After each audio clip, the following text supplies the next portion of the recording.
পাকিস্তানের পতাকাবাহী ২০টি জাহাজকে হরমুজ প্রণালী দিয়ে চলাচলের অনুমতি দিয়েছে ইরান। এক এক্স বার্তায় এই তথ্য জানিয়েছেন পাকিস্তানের উপপ্রধানমন্ত্রী ও পররাষ্ট্রমন্ত্রী ইসহাক দার। বলেন, ইরানের পক্ষ থেকে তার দেশ হরমুজ প্রণালীতে আরও বিস্তৃত প্রবেশাধিকার পেয়েছে। ইসহাক দার আরও জানান, পাকিস্তান ও ইরানের মধ্যে হওয়া সমঝোতা অনুযায়ী প্রতিদিন ২টি করে জাহাজ হরমুজ প্রণালী পার হতে পারবে। এই পদক্ষেপকে গঠনমূলক ও ইতিবাচক বলে মন্তব্য করে তিনি বলেন, এই সিদ্ধান্ত শান্তি ও স্থিতিশীলতা ফিরিয়ে আনতে সাহায্য করবে।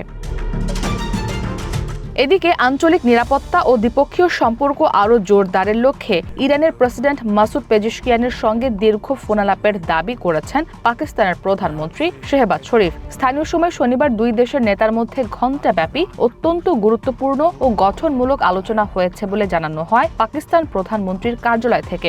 এক্স বার্তায় প্রধানমন্ত্রী শেহবাজ শরীফ জানান, তিনি প্রেসিডেন্ট মাসুদ পেজেশকিয়ানকে পাকিস্তানের চলমান কূটনৈতিক প্রচেষ্টার বিষয়ে অবহিত করেছেন।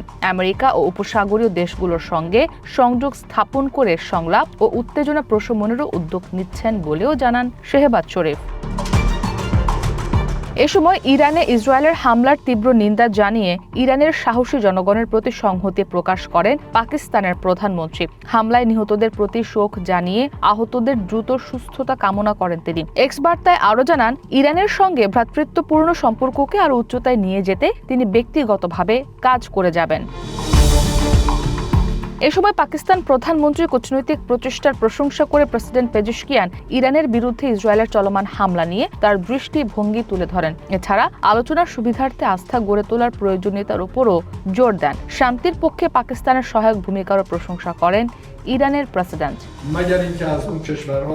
মধ্যপ্রাচ্যে শান্তি প্রতিষ্ঠায় মধ্যস্থতাকারীর ভূমিকা নেওয়ার চেষ্টা করছে পাকিস্তান। একই সঙ্গে আমেরিকা ও ইরানের মধ্যে আলোচনা আয়োজনের প্রস্তাবও দিয়েছে দেশটি। তবে এই আলোচনা শেষ পর্যন্ত হবে কিনা তা নিশ্চিত নয়।